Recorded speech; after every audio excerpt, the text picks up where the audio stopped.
Good day everyone, my name is Hagonos, and today we are going to discuss about the history of arts during the Gothic era. But before that, let us read my objective first. At the end of the lesson, the students will be able to identify some of the iconic arts during the Gothic era, and the second one is define the history of arts during the Gothic era.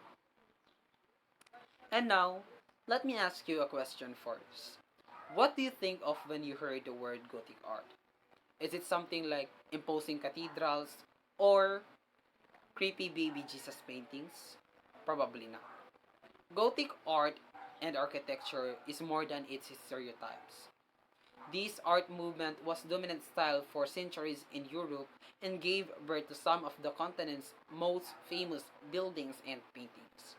And now, let us know what is Gothic art is and where it came from and why is it still matter today. So, what is Gothic art? Gothic art is a style of painting, architecture, and sculpture that began in Paris in the middle of the 12th century and showed up throughout Europe all the way into 1500s. The architectural style's definitive feature is the pointed arc, while the definitive feature of Gothic painting and sculpture is naturalism. And now, let us know how Gothic art came to be. So, who started the Gothic art style? But before we understand the Gothic tradition, let us first know what it is culture, sociopolitical, and environment in which it arose. So, after the fallen of Roman Empire, many Europeans fled cities as they think that they are no longer safe without the protection and stability of Roman Empire. So the Europe decided to enter Dark Ages, when the spread out of nature of Europeans led to weak government and lack of culture hubs. So now let us know what is Dark Ages. The Dark Ages is a term coined by Italian scholar Petrarch and refers to the early Middle Ages in Europe, or from about the 5th century to the 10th century. But in the 12th century, France's aristocracy began to prosper and become more powerful. And this emergent power and economic system resulted in repopulation of regions, cities. So, in this revitalization of cities resulted in revitalization of arts as more and more wealthy patrons looking for sponsor creative endeavors. So, in medieval Europe, these creative endeavors were almost completely tied to Christianity and church. So, in Paris, there is a person who named Abbot Suger was tasked to rebuild the Abbey Church of Saint Denis and in 1137. So, he wants to use ratio and symmetry to pay respect to God. And he also believed that the natural light was a form of God's presence. So he designed massive arcs that can hold stained glass, which would allow sunlights to shower worshippers. And over time, the Gothic artists throughout the Europe adapted Suger's ideas, creating cathedrals permanently utilizing these pointed arcs, and other Gothic architecture techniques like flying buttresses and rib vaults. So, other Gothic architecture also inform other Gothic art styles like paintings and sculptures that the naturalism that emphasized in the architecture was spilled into paintings where Christ represented less as a deity and more naturalistically as a human. And the sculpture in this time also favored with this natural realism. And now let us discuss one of the iconic arts during the Gothic era. So if you are planning to travel around Europe, you're bound to see this monument. Um, this monument is located in Paris. So, ito ang pinakasikat na monumento na makikita mo sa Paris at ito ang sikat na pasyalan ng mga tao doon. the Notre de Paris in 1163. So, it was completely built in 1345.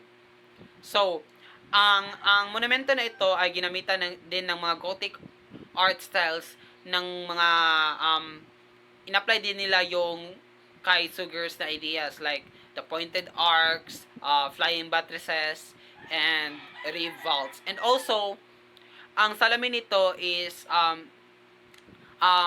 makikita mo yung mga adornments nito like pag natatamaan sila ng sikat ng araw is mag-show yung mga tao na worshippers.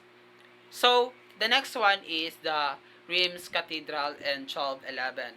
So, isa ito sa testament ng one of the testament that Gothic era made up. So, also nag-provide din ito ng great insight during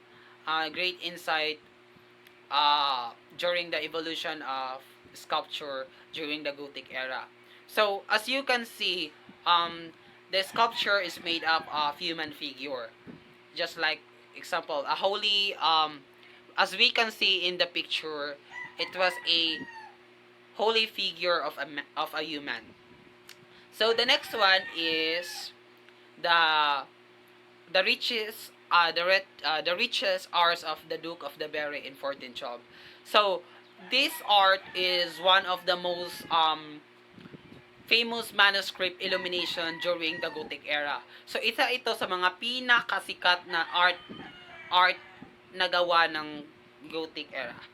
So, as you can see in the painting, para talagang totoong human yung nasa paint. As you can see in that, 'di ba? Parang totoo talaga na mga tao yung nakikita natin diyan sa painting na iyan. So, now let's move forward to the dress during the Gothic era. So, ito yung makikita mo na dress during the Gothic era. So, ang mga Gothic members or the Gothic people are much like they like more on black. So, mostly talaga sa mga Gothic era noon is makikita mo na halos talaga nagsusuot sila ng kulay na black na mga damit. Pero, it doesn't mean na if you are a member of a Gothic area, dapat magsuot ka ng black so that ma-address ka na you are one of those members of the Gothic. So, also, they are free to wear another color of dress. It depends on them na lang kasi kung ano ang kulay na damit na kanilang susutin. But if you mostly see the Gothic era, makikita mo talaga sila nagsusuot sila ng mga blacks because they love black. And it symbolizes daw ng fear, death, sadness, and etc. And now, even the Gothic art style is died out by the 16th century. Its style and artistic approach is still important today. And also, marami din silang iniwan na mga magagandang bagay katulad ng mga pinakita ko sa inyo dito sa aking presentation. So, isa din yun sa mga iniwan nila na magagandang bagay.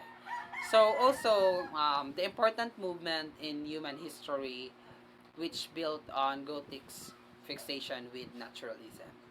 So, that's end my video presentation. Thank you for listening and God bless.